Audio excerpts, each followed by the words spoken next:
smell of burnt caramel hit me before I even opened the car door. My brand new sports car, weeks old, still with that faint leather scent, now reeked like a coffee shop fire. Latte foam dripped from the dashboard vents, pooling in the cup holder, seeping into the stitching I'd spent extra to have hand done. And there he was, my brother, smirking like he'd just won something. "Oh, oops. I might have dropped my latte all over the interior," he said, stretching the word oops like it was a joke only he understood. The anger rose fast, hot, but I didn't let it out. Because Dad was right behind him. "It's just a car," Dad said, shrugging, as if the thousands of dollars I'd saved, the weekends I'd worked double shifts, the pride I'd felt driving it home, meant nothing. That's when I realized something. They both thought this was funny. I didn't argue. I didn't raise my voice. I didn't even grab the keys from my brother's hand. Instead, I walked away, up the stairs, into my room. And at 11:43 p.m., while the house was quiet, I opened my laptop. A few clicks, a few signatures. The car's title, mine and mine alone, moved to a different name. Then I opened a second tab. The family garage access system. I revoked his code. And Dad's. And just for good measure, every spare key they'd ever had. I slept better that night than I had in weeks. But at 6:58 a.m., my phone lit up with a string of missed calls. My brother's contact photo, the one of him holding up a fishing trophy, stared back at me. Because the car wasn't the only thing he'd lost. The first call came. Then the second. By the third, I knew he was pacing. I didn't answer. Instead, I let my coffee brew slow, filling the kitchen with the rich smell of roasted beans, the kind you don't spill on $80,000 leather seats. By 7:10 a.m., the text started. "Where's the car? Why can't I get into the garage? Dad's mad. Pick up." I set the phone down, watching the steam curl from my mug. Funny how quiet the house felt without his voice cutting through it, without Dad stomping behind him in righteous agreement. It had been this way for years. Their word was law, my space was theirs, my things were just things. But they forgot something. The vacation house wasn't just a getaway spot for them. It was under my name. Every key, every code, every gate, mine to control. At 8:15 a.m., I logged into the property management app. Click. Click. Their access? Gone. I didn't stop there. The weekend reservation they'd made for friends? Cancelled. The wine shipment set to arrive tomorrow? Rerouted to me. By 9 a.m., the group chat was buzzing like a hornet's nest. "You're being childish, Dad. Return the house keys now, my brother." And, my favorite, "This isn't fair." I almost laughed. Fair? Was it fair when they borrowed my truck for the weekend and returned it 6 months later with a cracked windshield? Was it fair when they used my credit card in an emergency and somehow forgot to pay it back? They didn't care about fairness, only about losing control. By noon, I had one last piece to move into place. I called the family storage facility. "Yes," I said, "empty unit 24 into my unit." No need to notify them. I'm the primary account holder. Because the truth was, this wasn't about the car, or even the house. This was about finally teaching them what ownership really means. And by sundown, they'd know it. By 4:32 p.m., the storm broke. I heard it before I saw it. The crunch of tires in the gravel driveway, the slam of 2 car doors, the muffled sound of my father's boots hitting the porch. Then came the pounding. 3 hard knocks. Pause. 3 more. I didn't open the door right away. I let them stand there, shifting their weight, imagining the conversation happening on the other side. Finally, I cracked it open. My brother stood in front, red-faced, his voice already rising. "Where's the car? Where's my stuff?" I took a slow sip from my coffee, the same mug I'd been holding all day. "Your stuff." I tilted my head. "Funny. I thought you said it was just a car." Dad pushed forward, his voice sharp. "This is petty. You're punishing family over a cup of coffee. That's not how we do things." "No," I said, stepping fully into the doorway. "This is exactly how you do things. I'm just playing by your rules." Their eyes flickered, a brief moment of uncertainty. It was the first time I'd seen either of them realize they might not be in control anymore. Behind them, a delivery truck pulled into the driveway. The driver hopped out, clipboard in hand. "Got a shipment here for," he glanced down you. 2 massive crates were wheeled onto the porch. I signed without looking at my dad or brother. "Enjoy your weekend," I said as I closed the door. "And don't bother with the garage code. I've already changed it." The lock clicked. Silence on the other side. Through the blinds, I watched them walk back to the car. My brother's shoulders were tense, his hands gripping the steering wheel before the engine even turned. Dad muttered something I couldn't hear. I didn't need to, because tonight, they'd discover the rest. And by tomorrow morning, they'd realize the car, the house, and the storage unit were just the beginning. This wasn't revenge. It was the end of their free ride. By sunrise, the phone was already buzzing. First my brother, then Dad, then Mom, her voice a strange mix of scolding and pleading on voicemail. I didn't answer a single one. Instead, I sat on the back porch, coffee in hand, watching the fog roll across the yard. It was quiet, the kind of quiet you only notice after years of chaos. At 7:14 a.m., a text came through from my brother. Just one word. "Why?"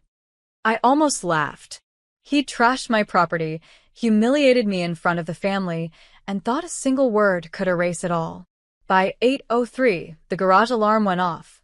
I'd been waiting for that. The motion sensors I installed sent a live feed straight to my phone. On the screen, my brother, standing outside the locked garage door, punching the keypad over and over like the code would magically give in to his rage.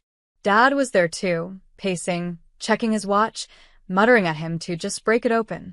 What they didn't know, the garage was empty. Everything, every tool, every collectible, every piece of furniture they'd stashed there over the years, was already gone. The night before, I'd called a moving crew I trusted. We packed it all up and sent it to a secure storage facility, under my name only. Then came the second blow. The vacation house key didn't work anymore either. Locks changed. Gate code changed. I pictured them pulling up the long driveway, trying to get in, realizing the place they'd been treating like their personal playground was no longer theirs to walk into. It wasn't about the car anymore. It wasn't even about the house. It was about finally drawing a line they couldn't cross. At 9:26 a.m., another message came through from my brother. "This is war." I set my phone down, smiled, and took another slow sip of coffee. No. It wasn't war. It was the quiet reclaiming of my life, and he hadn't even seen the real hit yet, because by this afternoon, their bank accounts would look very, very different. By noon, the texts had slowed, not because they'd given up, but because they were busy scrambling. I knew exactly where they'd go first. The family joint account, the same one they'd insisted I contribute to for emergencies, then conveniently forgot to tell me what counted as an emergency. They drained it before for ski trips, accidental shopping sprees, and once, unbelievably, to pay for my brother's proposal dinner. This time, though, the balance they were about to see would make their stomachs drop. The transfer had gone through at 8:59 a.m. sharp. Every dollar I'd ever put in, and a little interest for good measure, was now sitting in my private account, locked under a name they couldn't touch. At 12:37 p.m., my brother finally called. I let it go to voicemail, then listened to him try, and fail, to keep his voice steady. "What the hell is this? Where's the money? Dad says this is illegal. You can't just..." The message cut off. Seconds later, a call from Dad. I didn't even bother opening it. I had something else to do. See, the car they were so obsessed with wasn't the only toy in the family. Dad had an old fishing boat he never used, but he loved to brag about it at parties. It was still registered under my name from when I helped him avoid extra taxes years ago. Guess who just scheduled a sale for cash? At 1:15 p.m., I sent a short group text to all of them. Check the driveway. And the marina. No explanation. 15 minutes later, the calls came in like a storm.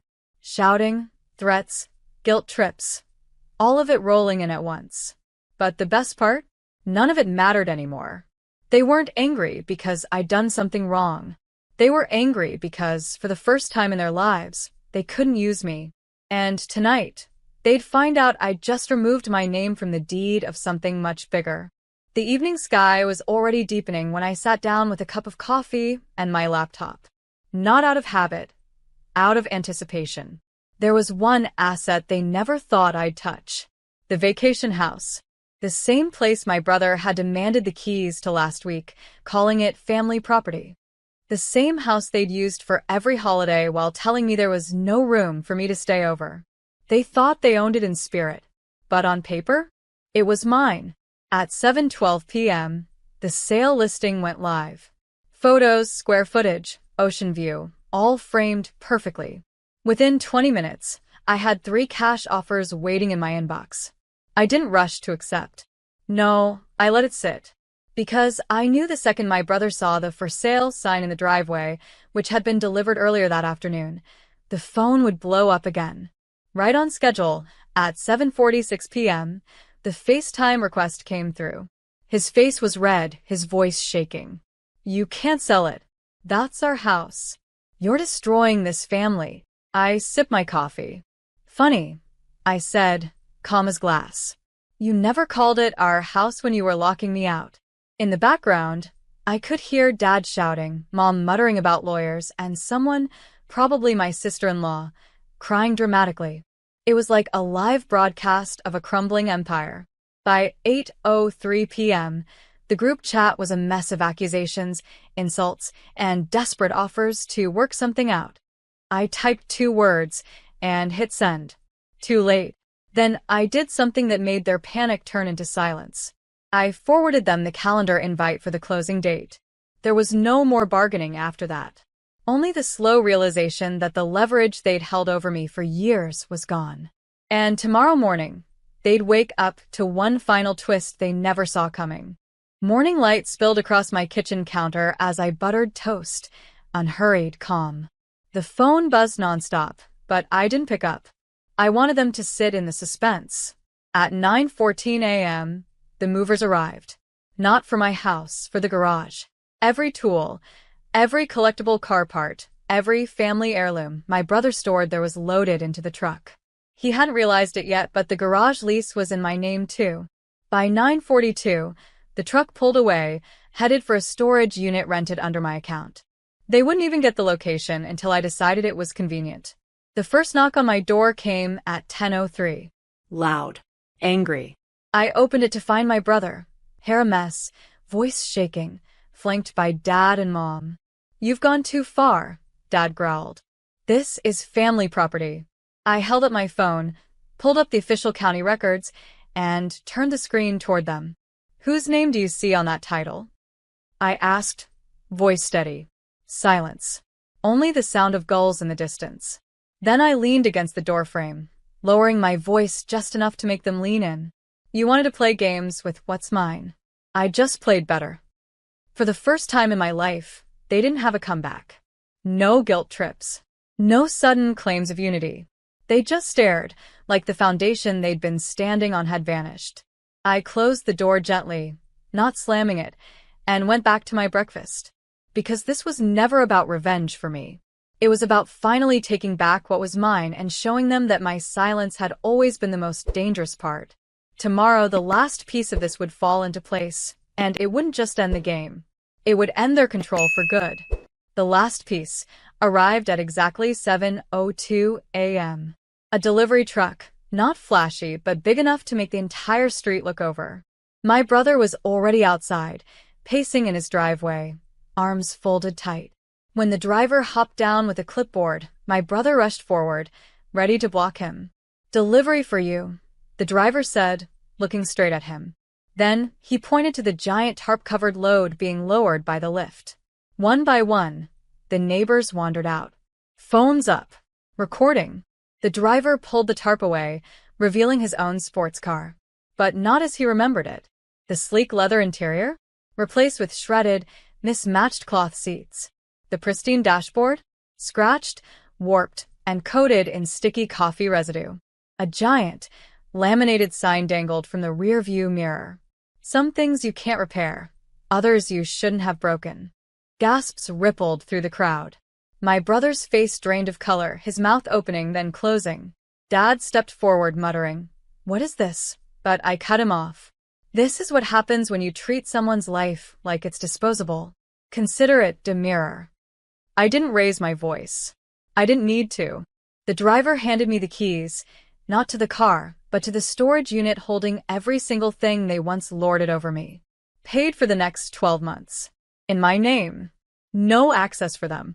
I turned, walked back inside, and closed the door as the murmurs outside swelled. For the first time, the silence on my phone wasn't theirs ignoring me. It was them realizing I was done.